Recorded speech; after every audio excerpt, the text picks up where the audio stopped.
Don't touch her. You don't even know who she is. The words cut through the ballroom just as Daniel Whitmore's hand hovered in the air, his jaw tight, his breath sharp against the crystal silence.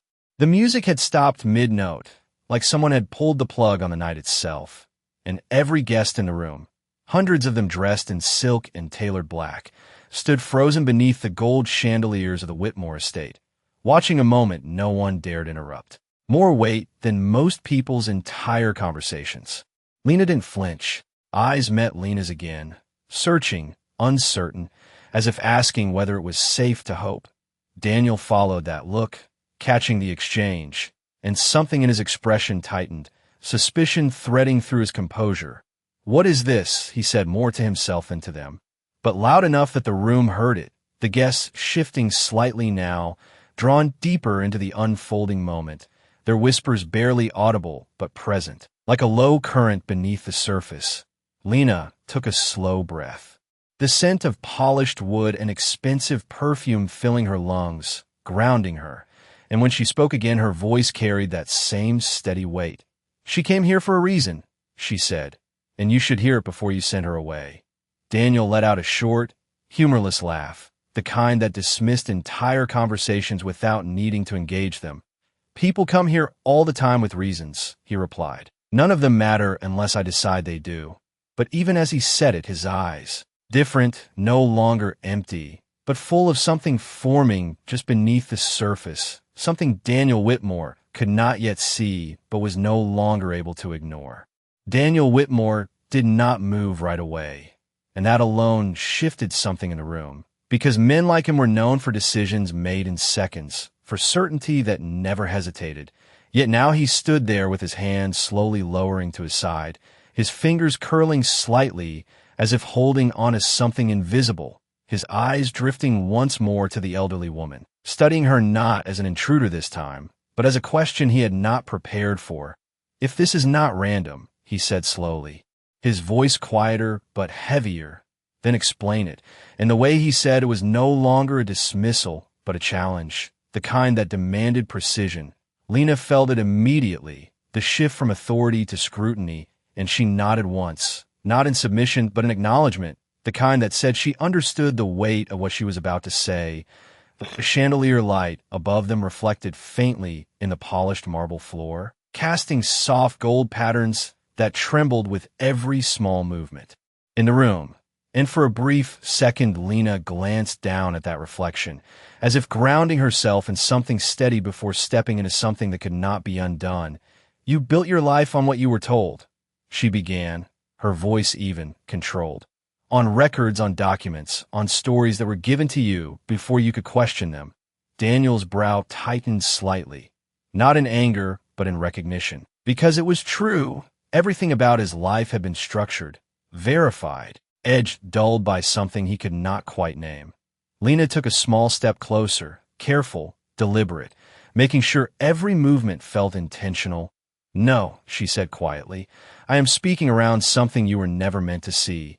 The room seemed to tighten around that sentence, the air itself feeling heavier, as if the truth was beginning to press against the surface.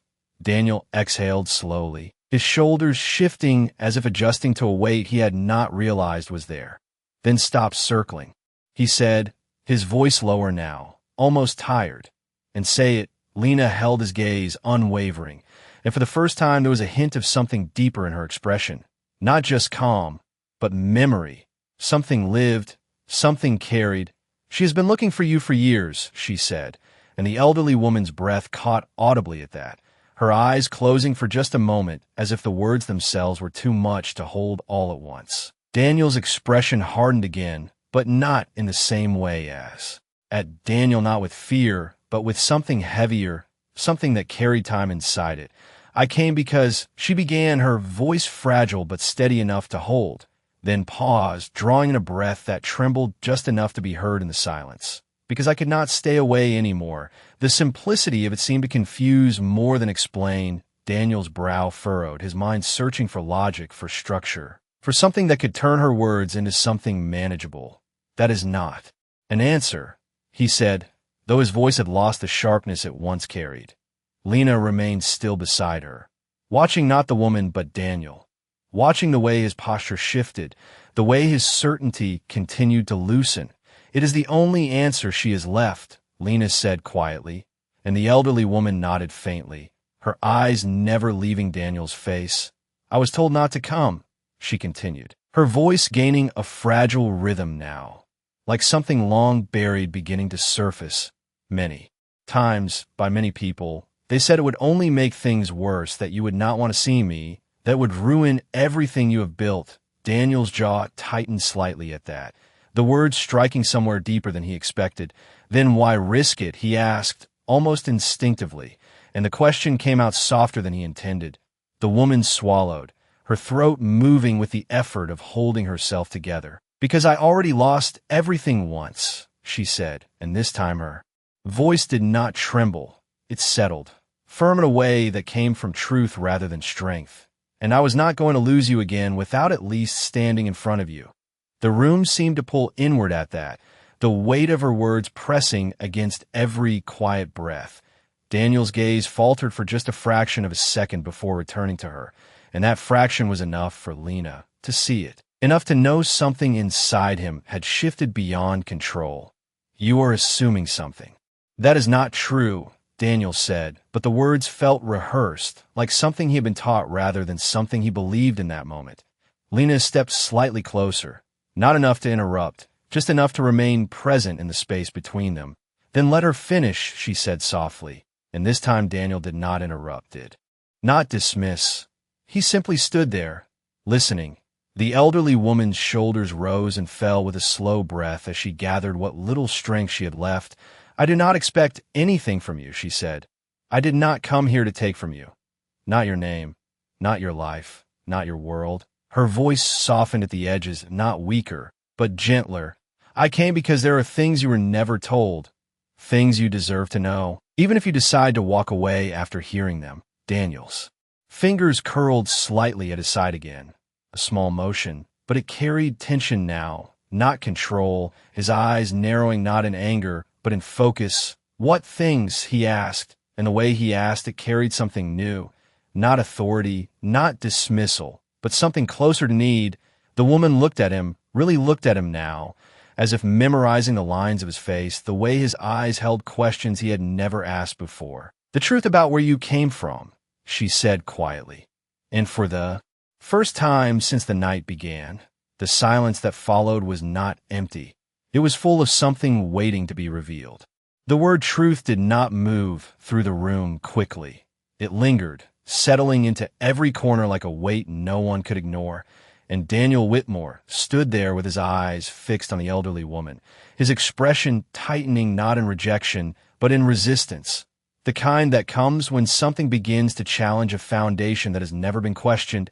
"Everyone thinks they know the truth," he said slowly, his voice measured, deliberate, "until it conflicts with what is already proven." Lena watched him carefully, noting the way he emphasized the last word as if evidence itself could shield him from what was unfolding. The elderly woman nodded faintly, as if she had expected that response, as if she had rehearsed this moment in her mind 100 times and knew exactly how it would feel when it finally happened. "You are right," she said softly. "There are records, there are documents. There are signatures that tell a story." She paused, her gaze lowering briefly before lifting again. "But not all stories are written by the people who live them." The sentence hung there, quiet but heavy. Daniel's eyes narrowed slightly, not dismissive now, but searching as if he was trying to find the flaw in what she said, the weakness he could hold on to. "And you expect me to believe that everything I have known about my life is wrong?" he asked. And this time there was something beneath the question, something closer to disbelief than control. Lena stepped just slightly forward again, her presence steady, grounding. "No," she said gently. "She's asking you to consider that it might not be complete." Daniel exhaled through his nose, the faintest sign of frustration returning, but it did not carry the same certainty as before. It felt thinner now, less stable. "Incomplete does not mean false," he replied, almost reflexively. The elderly woman nodded again, her hands tightening together for a moment before slowly relaxing, as if she was letting go of something she had been holding onto for years. "No," she said, "but incomplete truths can still hide what matters most." The room remained silent, but the silence had changed. It was no longer filled with curiosity alone. It carried tension now, anticipation, as if everyone present could feel that something irreversible was approaching.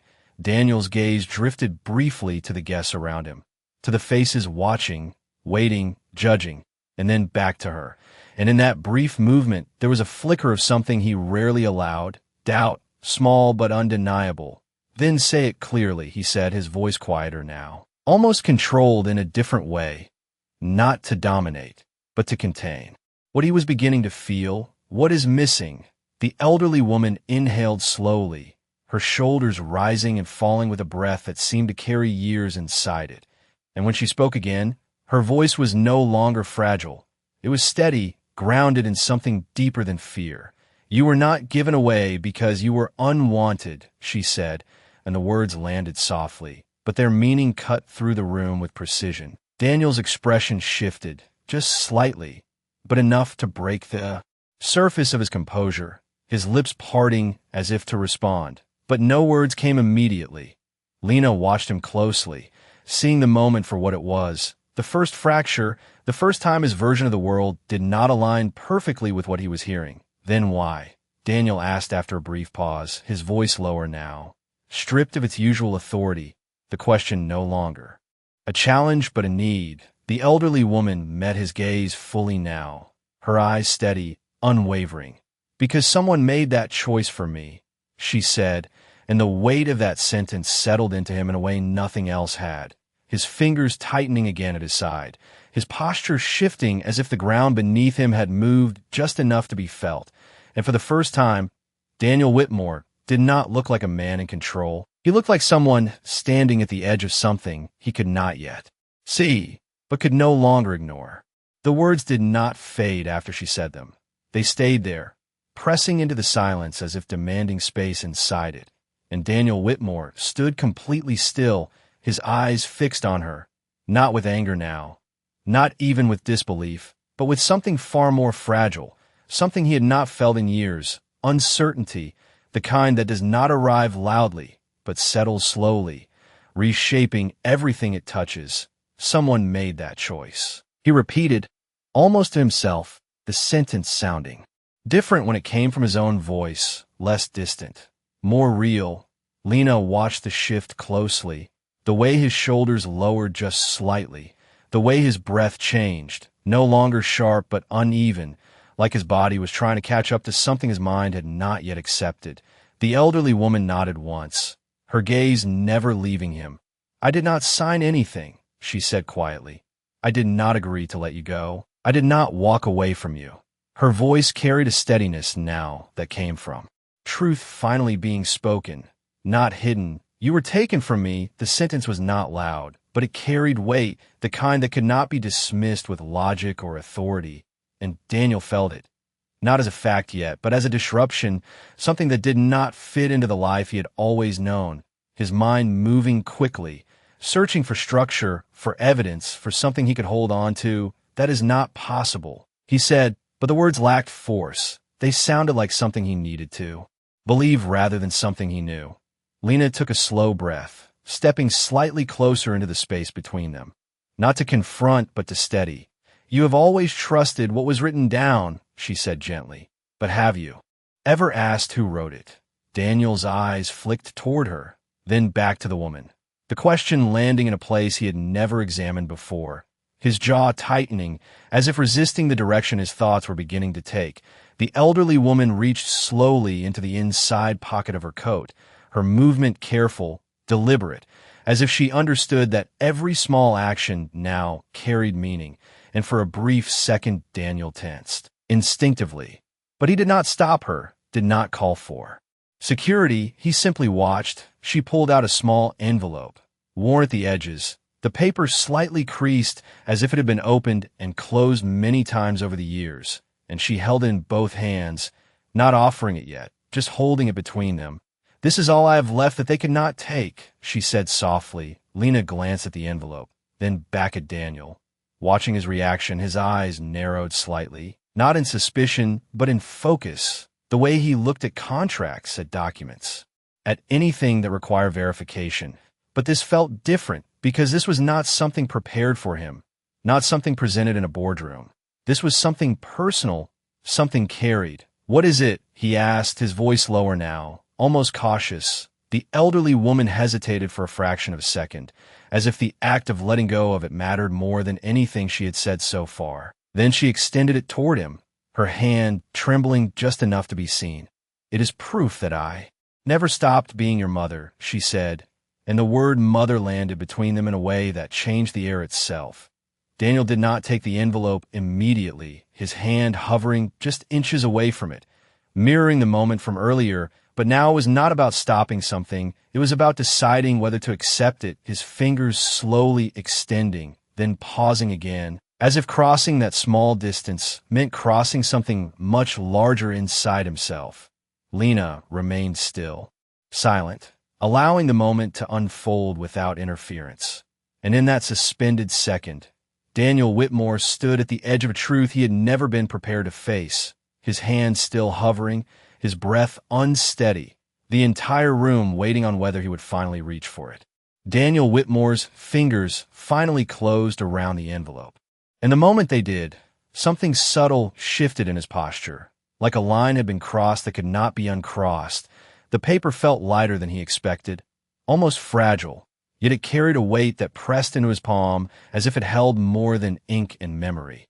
The room remained completely still, no one daring to move, no one daring to speak. Even the faint hum of the air conditioning seemed to fade into the background as all attention narrowed to that single object in his hand. He did not open it immediately, his thumb tracing the worn edge slowly, as if feeling the years embedded in it. The slight crease where it had been folded and unfolded too many times, his jaw tightened, then loosened again, a small movement, but enough for Lena to notice. Enough to understand that this was no longer about control.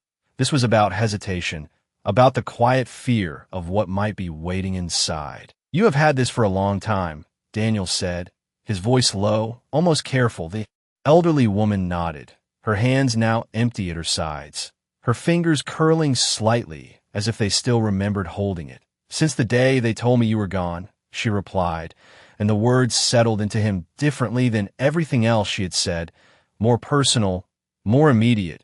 He exhaled slowly, then looked down at the envelope again, the gold chandelier light catching faintly on the surface, revealing a small, handwritten name in faded ink, his name written in a way that felt unfamiliar and yet strangely intimate, like it belonged to a time before he could remember.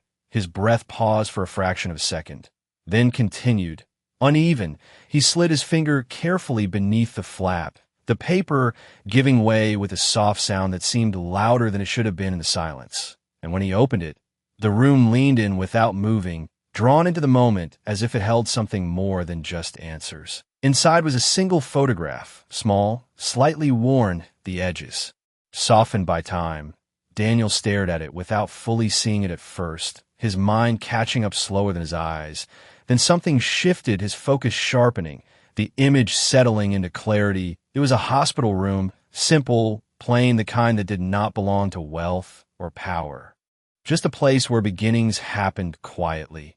And in the center of it was a younger version of the woman standing before him, holding a newborn wrapped in a thin blanket, her expression exhausted but filled with something unmistakable, something that did not need explanation.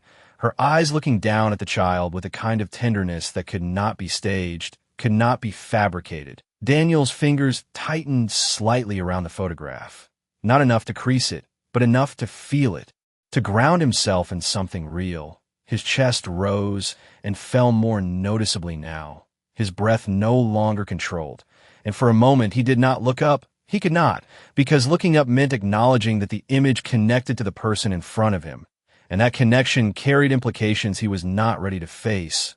Lena watched him closely, her expression unchanged, but her eyes softer now, as if she understood exactly what was happening beneath the surface. The elderly woman said nothing. She simply stood there, allowing the photograph to speak in the silence, allowing him the space to see it, to feel it, to question it. Daniel finally lifted his gaze, slowly, the photograph still in his hand, his eyes moving from the image to her face, comparing, searching, and something in his expression shifted again. Not fully belief, not yet, but no longer denial. Something in between, something fragile and uncertain. "This does not prove anything," he said, but his voice was quieter than before, lacking the firmness it once carried. Lena did not respond immediately. She let the words sit, let the moment breathe, then said softly, "It proves that she was there." Daniel looked back at the photograph, his fingers adjusting slightly on its edges, as if trying to hold on to something slipping through his understanding. The room remained silent, but the silence had changed again. It was no longer waiting for a reveal.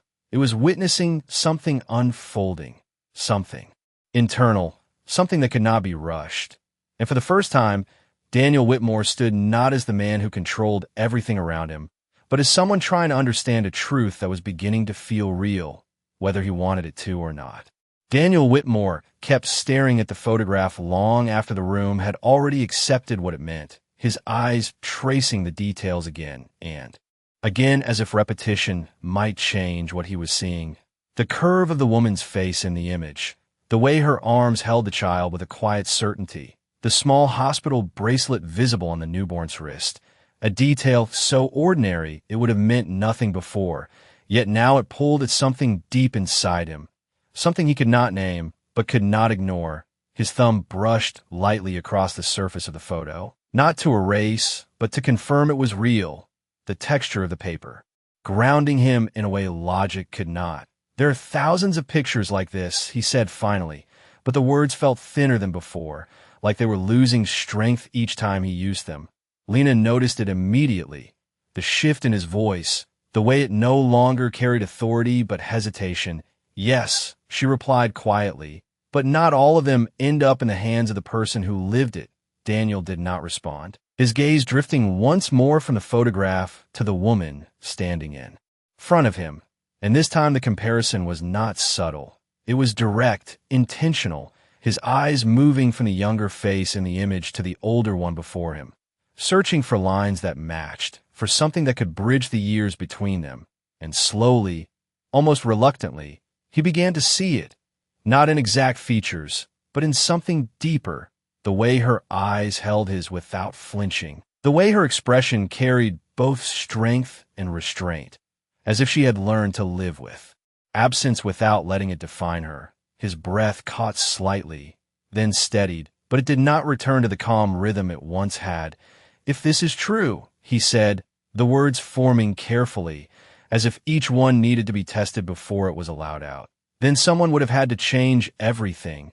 The elderly woman nodded once, her gaze softening not in relief, but in recognition. "They did," she said, and the certainty in her voice did not come from anger. It came from memory, from something she had lived through rather than imagined. Daniel's jaw tightened again, but this time it was not resistance. It was tension building from understanding, from the realization that the life he had always trusted might have been shaped by decisions he never questioned. Lena stepped slightly closer, her presence quiet but steady. "You have spent your entire life verifying everything," she said gently. "Numbers, contracts, people, outcomes." Daniel glanced at her briefly, then back at the photograph. "Because that is how you avoid mistakes," he replied, but even as he said it, the sentence felt incomplete. "And yet," Lena continued, "this is the one thing you never investigated." The words landed softly, but they carried a weight that settled into him immediately, his grip on the photograph tightening just enough to be felt, his mind moving quickly now, not to dismiss, but to connect, to question, to reconsider. The elderly woman took a small step forward, not enough to close the distance, just enough to show she was still there, still waiting. "You were told a story," she said, her voice calm, unwavering, "and you built your life on it. But that does not mean it was the only story." Daniel exhaled slowly, his shoulders lowering slightly, as if the tension he had been holding was beginning to shift into something else, something heavier but more honest. His eyes moved once more between the photograph and her face, and this time the comparison did not feel forced. It felt inevitable. "Why now?" he asked quietly, and the question carried something new. Not accusation, not dismissal, but a need to understand timing, meaning, reason. The elderly woman's expression softened just slightly, her eyes reflecting the light in a way that made them seem almost glassy, but she did not look away. "Because I finally found a way to reach you," she said, and as those words settled into the air, Daniel Whitmore stood there holding a photograph that no longer felt like just a picture, but like a doorway into something he had never allowed himself to see. And for the first time, he was no longer asking if it was possible. He was beginning to ask what it meant. Daniel Whitmore did not answer right away, his eyes still fixed on the photograph as if it might shift again, as if the longer he looked the more it might reveal or the more it might undo itself. But it did neither. It remained exactly what it was, quiet, steady, undeniable, and that steadiness began to unsettle him more than anything else, because it did not argue, it did not defend, it simply existed, and that made it harder to dismiss. His thumb pressed lightly against the edge of the image, grounding himself in its physical presence while his mind tried to catch up to what it implied. "Reach me," he repeated slowly, the words echoing her last sentence. And there was something different in his tone now, something less guarded, more searching. "What does that mean?" The elderly woman drew in a slow breath, her shoulders lifting slightly before settling again, as if she was choosing her words with care, not because she feared him, but because she understood how much they mattered now. "It means I stopped waiting for permission," she said, her voice calm but firm, and that sentence seemed to land deeper than the others. Not because it revealed new information, but because it revealed intent. Daniel's gaze lifted from the photograph to her face again, and this time there was no quick dismissal, no reflexive rejection, only a quiet focus that held steady. Lena noticed it immediately, the way his attention no longer drifted, the way he was no longer looking for a way out of the conversation, but instead staying inside it, even if it was uncomfortable. "You said someone made that choice for you," Daniel continued, his voice measured, controlled in a different way now, not to dominate, but to understand. The question was direct, but it did not carry the weight of accusation. It carried something closer to need. The elderly woman hesitated for a brief moment, her eyes lowering just slightly before lifting again. And in that pause there was history, something layered and complicated. "The people who raised you," she said quietly, and the words settled into the room with a weight that shifted everything again. Daniel's expression changed, not dramatically, but enough to be seen, his jaw tightening, his eyes narrowing, not in anger toward her, but toward the implication, the structure of his life, the foundation he had trusted. Lena remained still, her presence steady beside them, allowing the moment to unfold without interruption. "That is a serious claim," Daniel said, but his voice lacked the sharp edge it once had. It sounded more like someone trying to hold on to certainty than someone who fully possessed it. The elderly woman nodded once, her hands resting at her sides, no longer trembling, as if the act of speaking had given her something back. "I know," she replied, "and I would not stand here if I did not know it was true." The room remained silent, but the silence had shifted again. It was no longer just anticipation. It was tension mixed with realization, as if everyone present could feel the weight of what was being said. Daniel looked down at the photograph once more, then back at her, his mind moving through memories now.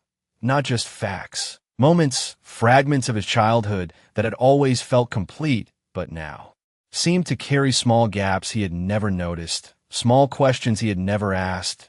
"Why would they do that?" he asked. And the question came out quieter than before, almost personal, as if he was no longer speaking to a stranger, but to someone who held a piece of his past. The elderly woman's expression softened, not in pity, but in understanding, "Because they believed they could give you a better life," she said. And the answer did not excuse anything. It simply explained. Daniel's breath slowed, then deepened, the words settling into him in a way that did not bring comfort, but clarity, and clarity, he realized, could be more unsettling than doubt. Lena watched him closely, seeing the moment for what it was, the turning point, the place where denial no longer held the same power. Daniel Whitmore stood there, the photograph still in his hand, the room still watching, but his focus had narrowed completely now, not on the crowd, not on the setting, but on the truth that was beginning to take shape in front of him. And for the first time, he was no longer asking whether it could be real. He was beginning to understand that it might be. Daniel Whitmore stood there longer than anyone expected. The photograph still held carefully between his fingers, as if letting go of it might cause the fragile understanding forming inside him to disappear, his gaze drifting not outward but inward now, searching through memories he had always accepted without question, the polished image of his childhood, the stories told at dinner tables, the framed photos in hallways, all of it suddenly feeling slightly misaligned, not broken, but shifted, just enough to create doubt where there had never been any before. A better life, he repeated quietly, the words tasting unfamiliar now, as if their meaning had changed. Lena watched him closely, her expression calm, but her eyes attentive, understanding that this was the moment where everything either closed again or opened further. The elderly woman remained still, not stepping closer, not reaching out, simply allowing him the space to come to his own understanding. Because anything forced now would only push him away, Daniel's shoulders rose and fell with a slow breath, deeper than the ones before, as if he was grounding himself in something real before. Taking the next step, "They told me I was chosen," he said, his voice lower now. "Not for the room, but for himself. That I was wanted, that everything was arranged because it was meant to be." He paused, his eyes dropping briefly to the photograph again, then lifting back to her face. "But they never said anything about you." The last word came out softer than the rest, carrying a weight that had not been there before. The elderly woman nodded once, her expression steady. "Because acknowledging me would have meant acknowledging what they did," she replied, and her voice did not carry anger. Only truth, the kind that no longer needed to defend itself. Daniel's jaw tightened slightly, not in resistance, but in processing, his mind moving through years of conversations, small moments, subtle omissions that had never stood out before but now began to rearrange themselves into something new, something that felt incomplete in a way he could no longer ignore. Lena stepped just slightly closer, her presence still quiet but firm. "You built your life on what you were given," she said gently. "But that does not mean it was everything." Daniel did not respond immediately, his eyes narrowing slightly, as if focusing on something distant, something just beyond his reach. And then, slowly, he lowered the photograph just enough to see both it and the woman at the same time, comparing them not just in appearance, but in presence. In a way, they both held something he could not explain, but could feel. "If what you are saying is true," he said, his voice steady but quieter than it had ever been, "then there would have to be more than just this." He lifted the photograph slightly, not dismissing it, but acknowledging its limits. The elderly woman nodded again, this time more firmly. "There is," she said, and for the first time since she arrived. There is a faint shift in her posture, not confidence, but readiness, as if she had been waiting for this exact moment, for him to ask not whether it was real, but what came next. Daniel's eyes held on hers, no longer drifting, no longer avoiding. "Then show me," he said, and the sentence carried something new, something decisive, not the command of a billionaire, but the request of a man who needed to understand his own life. The room seemed to exhale collectively, the tension shifting into something quieter but deeper. Lena remained still, her role no longer to push but to witness, as the space between Daniel and the woman changed from confrontation to something else entirely, something uncertain but real. And in that moment, Daniel Whitmore was no longer standing in defense of what he had always known. He was standing at the threshold of what he had never been told. The request did not echo like a command. It settled like a decision, and that difference changed everything. Daniel Whitmore stood there with the photograph still in his hand, his posture no longer rigid but grounded, as if something inside him had shifted from resistance to readiness, the kind that does not come easily to men who have spent their lives in control. The elderly woman watched him carefully, her eyes steady, searching not for power, but for recognition. And when she saw that he was no longer turning away, something in her shoulders eased, just slightly. Not relief, but the beginning of it. Lena remained a quiet presence beside them, her gaze moving between the two, aware that this moment was no longer hers to guide, only to witness. The room around them stayed silent, the guests still, their attention fixed on something far more personal than they had expected when they arrived that evening. "There is more," the elderly woman said softly, her voice carrying a quiet certainty now, and she reached again in her coat, this time with less hesitation, as if the act of being heard had given her strength. She pulled out a second item, not an envelope this time, but a small, folded document. The paper aged, the edges slightly yellowed, the kind of paper that had lived through years of being kept safe rather than displayed. She held it carefully, then stepped forward just enough to place it within Daniel's reach, but not into his hand, leaving the choice to him. Daniel's eyes dropped to the document, his focus sharpening, the instinct he had relied on his entire life returning, not to reject, but to examine, to understand. He took the paper slowly, unfolding it with deliberate care, the sound of the fold opening soft but unmistakable in the stillness. His eyes moved across the surface, scanning first, then slowing as the details began to register. It was a hospital record, official, stamped, dated, the kind of document he trusted without question in every other part of his life. But now it carried a different weight, because this was not a business deal, not a contract. This was personal. The name at the top caught his attention immediately, not his own, but hers, Margaret Lane, written clearly, undeniably. His gaze moved lower, to a line that seemed to pull everything into focus. Mother. The word sat there in plain text, simple, direct, and impossible to ignore. His breath paused, then deepened, his fingers tightening slightly on the edges of the paper, as if holding it steady would steady everything else. "This could be altered," he said, but the words came out slower, less certain, not a dismissal, but a reflex that no longer held the same strength. Lena did not interrupt. She allowed the moment to hold. The elderly woman nodded once, not offended, not defensive, just understanding. "It could," she said, "if it had not been filed before you ever became who you are now." Daniel's eyes moved across the document again, this time more carefully, noting the date, the signatures, the official markings that aligned with a system he knew well, a system that was difficult to manipulate without leaving traces. His mind began to connect the details, not fully accepting yet, but no longer rejecting. The room remained silent, but the silence now felt different, heavier, more grounded, as if the truth was no longer approaching, but present. Daniel lowered the document slightly, his gaze lifting to meet hers again, and this time there was no barrier in his expression, no immediate defense, only a quiet, undeniable shift. "Why did you keep this?" he asked, and the question carried something deeper than curiosity. It carried understanding beginning to form. The elderly woman's eyes softened, her voice steady, because it was the only thing that still said, "I was your mother when everything else tried to erase me." The words settled into him in a way that logic could not undo, his grip on the document tightening just slightly, not in resistance, but in recognition. And in that moment, Daniel Whitmore stood no longer as a man questioning a possibility, but as someone beginning to face a truth that had been waiting for him his entire life. Daniel Whitmore did not lower the document this time.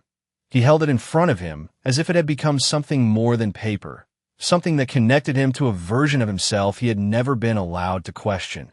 His eyes moving across the lines again, slower now, not searching for flaws, but absorbing what was already there, the official seal, the date, the name that repeated itself in quiet authority, Margaret Lane. His breath steady but deeper than before, as if each inhale carried more weight than the last.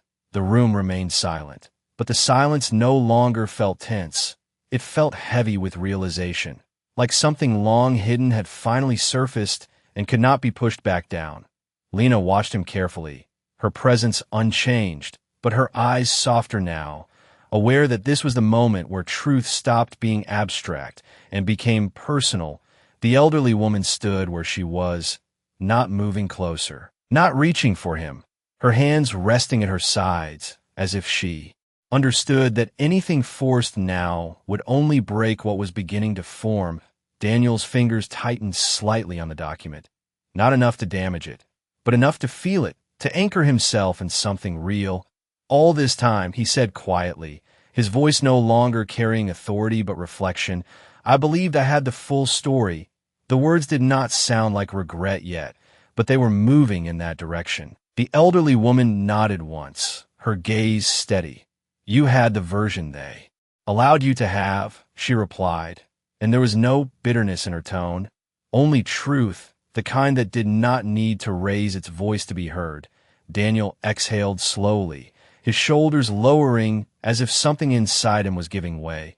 Not collapsing, but opening, his eyes lifted from the document to her face again, and this time the comparison was no longer analytical. It was human. He was not searching for proof anymore. He was seeing her, really seeing her, and in that seeing, something shifted, something quiet but irreversible.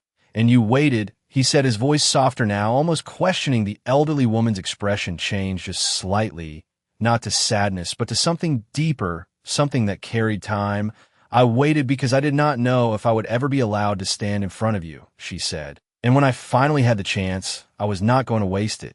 The words settled into him with a weight that felt different from everything else, because this was not about documents or proof. This was about choice, about persistence, about someone who had continued to exist in the background of his life without his knowledge. Lena took a slow breath, her gaze shifting briefly between them, recognizing the moment for what it was, the transition from understanding to responsibility. Daniel's grip on the document loosened slightly, his fingers adjusting as if he no longer needed to hold it so tightly, because what it represented had already taken root inside him. If this is true, he said, and the words were no longer defensive, they were accepting the possibility fully now, then everything I've done, everything I've built, it all started from something I did not understand. The sentence lingered, not as a complaint, but as a realization. The elderly woman shook her head gently. No, she said, everything you built is still yours. This does not take anything away from you. She paused, her eyes holding his with quiet intensity. It only gives you back what was taken. Daniel stood there, the document still in his hand, the photograph tucked between his fingers, and for the first time since the night began, his posture shifted completely, no longer defensive, no longer questioning, but present, fully present in the moment, his gaze steady, his breath even. And when he spoke again, his voice carried something new, something that had not been there before, something quieter but stronger. What happens now, he asked, and the question did not belong to a billionaire seeking control. It belonged to a man standing at the edge of a truth that had finally found him, ready to step into whatever came next. The question did not demand an answer. It invited one, and that difference lingered in the space between them, quiet and unforced. Daniel Whitmore stood still, the document in one hand, the photograph in the other, both resting lower now at his side, as if he no longer needed to hold them up to understand what they meant. His eyes remained on the woman in front of him, not searching anymore, not comparing, just seeing, and in that stillness something subtle but profound settled into place. The kind of understanding that does not arrive loudly, but stays once it is there. The elderly woman took a slow breath, her shoulders rising and falling gently. And for the first time since she had entered the room, there was no tension in her posture, only presence. Now, she said softly, nothing changes unless you want it to. The words were simple, but they carried a kind of freedom Daniel had never considered before. Not the freedom to control, but the freedom to choose, and that idea seemed to ground him in a way nothing else had that night. He exhaled slowly, the breath steady, measured, as if he was finally aligning with something real instead of resisting it. His gaze dropped briefly to the photograph, then to the document, and then back to her again, completing a quiet circle of understanding. You are not asking for anything, he said, more to confirm than a question. The elderly woman shook her head gently. I'm not here to take your life from you, she replied. I am here because you were always part of mine. The sentence did not demand recognition. It offered truth, And that difference settled into him in a way that felt steady, not overwhelming. Lena stood just a few steps away, her presence still quiet, but her eyes reflecting a warmth that had not been there before, as if she understood that the hardest part of the journey had already happened. Daniel's posture shifted slightly, not dramatically, but enough to be seen, the tension that had defined him earlier replaced by something calmer, something more open. He looked at the woman again, really looked this time, not as a disruption, not as a question, but as a person who had carried something for years without being seen, and in that moment, the distance between them no longer felt defined by status or history. It felt defined by choice. His choice, he took a small step forward, the movement deliberate, but unforced, the sound of his shoes against the marble floor soft but unmistakable in the quiet room. And when he stopped, he was closer than before, not close enough to erase everything, but close enough to acknowledge it. His voice when he spoke was steady, not loud, not commanding, just real. "I do not know what this is supposed to look like," he admitted. And the honesty in that sentence carried more weight than anything he had said all night. The elderly woman's eyes softened, not with expectation, but with understanding. "It does not have to look like anything," she said. "It just has to be real." Daniel nodded once, slowly, as if accepting that answer required letting go of something else, something he no longer needed to hold on to. The room around them remained silent, but it no longer felt like an audience. It felt distant, irrelevant to what was happening in the space between them. Lena watched quietly, her hands resting at her sides, her role complete not because she had changed the outcome, but because she had allowed the truth to be heard. Daniel lowered the photograph and the document completely now, holding them not as evidence, but as something personal, something that belonged to him in a different way. And then, after a brief pause that felt like the final step in a long journey, he spoke again, his voice softer than before, but clearer. "Then we start there," he said, and the words did not echo. They settled, simple and steady, and in that moment, nothing in the room changed, not the lights, not the people, not the world outside, but something inside Daniel Whitmore did, something quiet and lasting, the kind of change that does not need to be seen to be real, and the kind that begins not with certainty, but with the willingness to finally understand.